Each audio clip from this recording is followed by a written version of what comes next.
بلدیہ کیماڑی میں director administration نے یعنی اسٹیبلشمنٹ نے ایک آرڈر 29 جولائی 2021 کو نکالا انگلش میں، اور یقینی طور پر یہ میونسپل کمشنر تو نکال ہی نہیں سکتے۔ پتہ نہیں انہوں نے پڑھا کہ نہیں پڑھا، ہم حیران ہیں، لیکن یہ کہ پڑھا نہیں ہوگا یہ تو ہم گارنٹی سے کہتے ہیں کیونکہ انگلش میں تھا۔ تاہم ڈائریکٹر اسٹیبلشمنٹ نے واضح طور پر کہا ہے سرکولر کے اندر کہ یہ محسوس ہوتا ہے کہ یہاں پہ افسران و ملازمین دفتری اوقات کے پابند نہیں رہے، اور جب مرضی ہوتا ہے آتے ہیں، جب مرضی چلے جاتے ہیں، جبکہ ان کو تاکید کی جاتی ہے کہ وہ صبح 9 بجے سے 5 بجے تک کے جو دفتری اوقات ہیں اس میں موجود رہیں، ورنہ ان کے خلاف بھرپور کارروائی عمل میں لائی جائے گی، اور 10:15 پہ سب کچھ بند ہو جائے گا۔ جی ہاں، اور 3 دن تاخیر سے آنے پر 1 دن کی چھٹی کاٹ لی جائے گی۔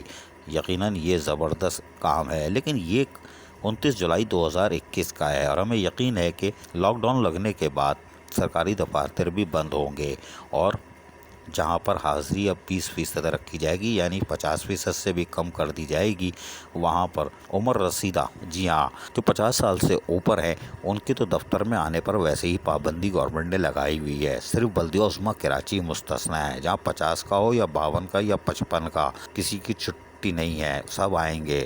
جبھی تو کورونا پھیل رہا ہے، کوئی بات نہیں۔ بلدیہ کیماڑی نے سرکولر نکال دیا، لیکن خود میونسپل کمشنر کہاں تھے ہمیں نہیں معلوم، وہ بھی بغیر اطلاع کے غائب ہوتے ہیں۔ قبلہ گھر سے درست ہونا چاہیے، اب دیکھتے ہیں کہ اس پہ عمل درآمد ہوتا ہے کہ نہیں۔ عزیز عارف، KBS بلدیاتی نیوز کراچی۔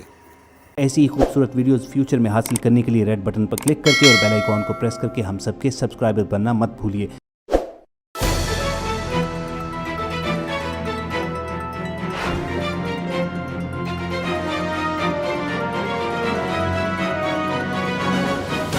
KBS بلدیاتی نیوز۔